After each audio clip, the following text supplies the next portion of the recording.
For many years, Europe has led the way in mobile phone research because the funding was available there. Research community is hoping that the US will again get more involved in this much needed research by providing necessary funding.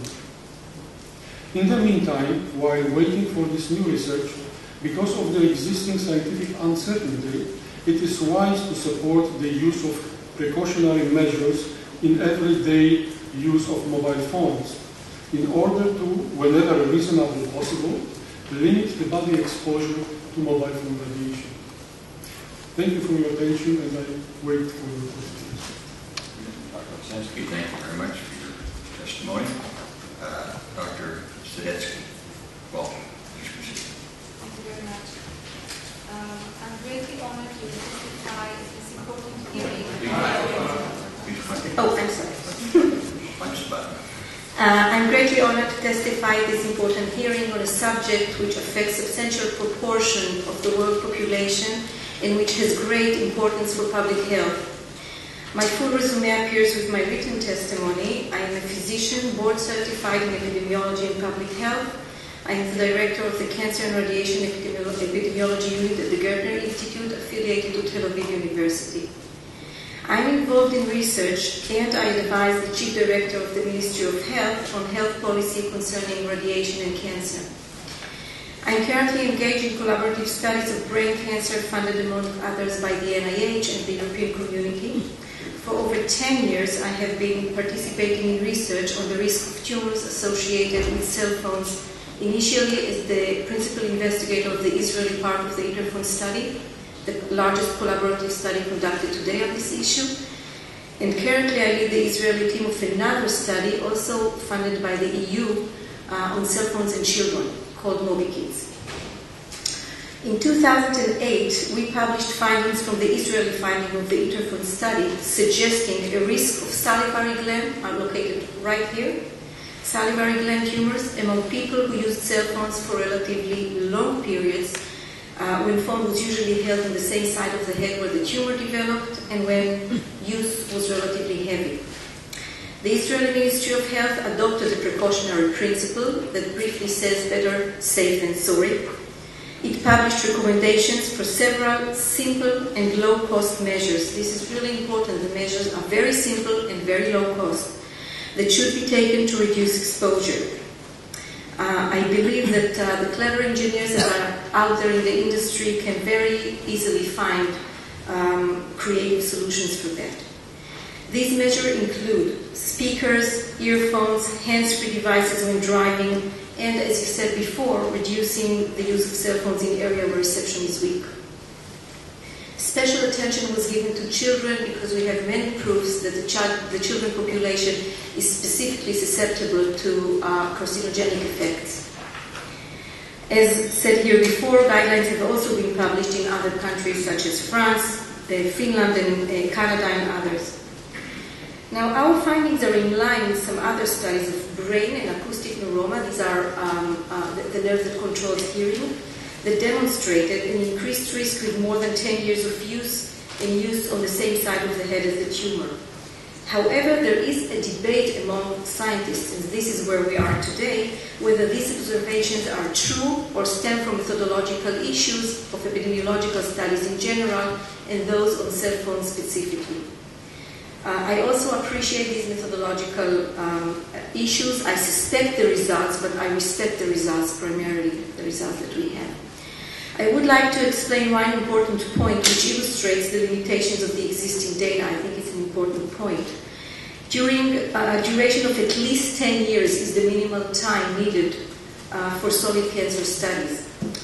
In the case of brain tumors, it may reach even 30 to 40 years. For example, the atomic bombs in Hiroshima and Nagasaki occurred in 1945, while the first report demonstrating brain tumors among the survivors was not published until 1994, 50 years later.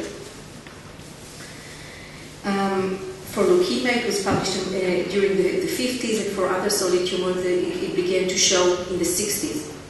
Since widespread cell phone use began only in the mid-90s, the follow-up period in most published studies is only about 10 years, which is insufficient to detect an effect.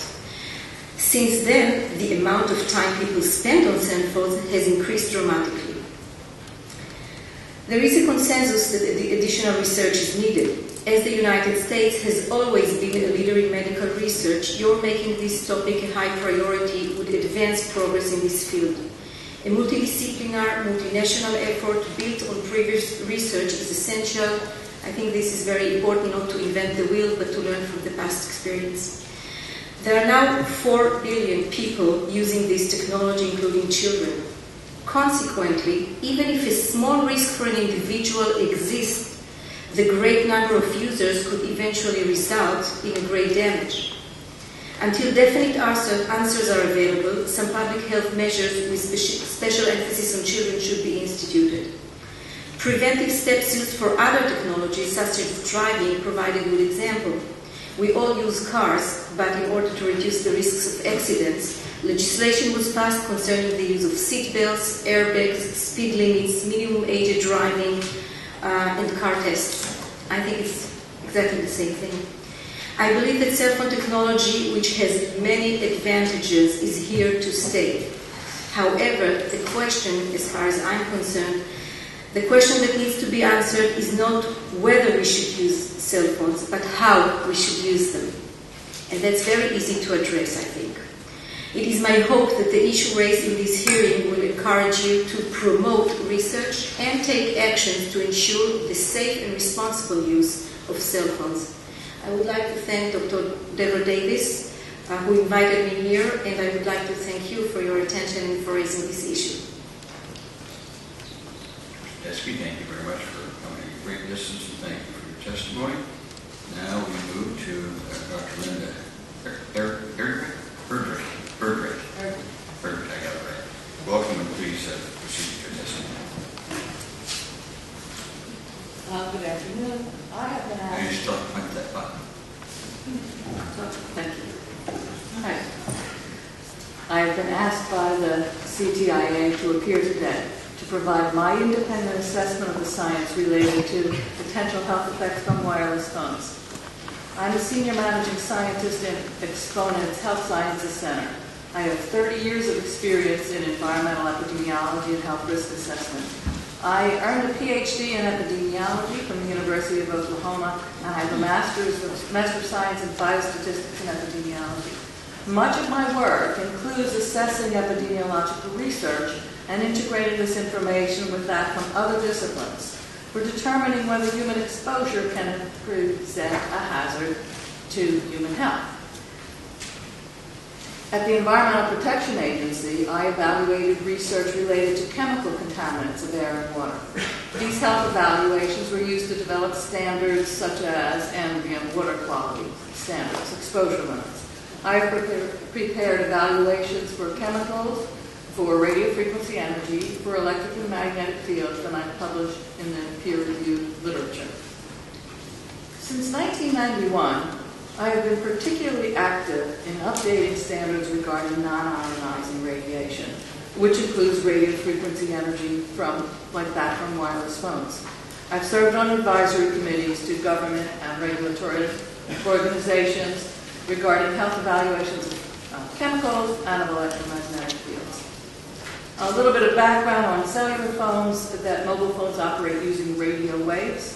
Radio waves, also known as radio frequency energy, is a range on the electromagnetic spectrum that includes broadcast radio, television, and other devices, including cordless phones, baby monitors, radar, and microwave ovens. Visible light is also part of this spectrum, but is at a higher frequency and shorter wavelength than RF. Radio frequency energy is not radiation in the same sense as for high-frequency X-rays, because the energy of RF is lower and unable to change the DNA of cells. There is a standard scientific approach used to determine whether an exposure source, such as radio frequency energy, poses a health risk. This process first requires that all of the published literature be considered, which will include studies that reported effects as well as those that have not. This is the method that I've used for evaluating the radio frequency research and for other assessments throughout my career.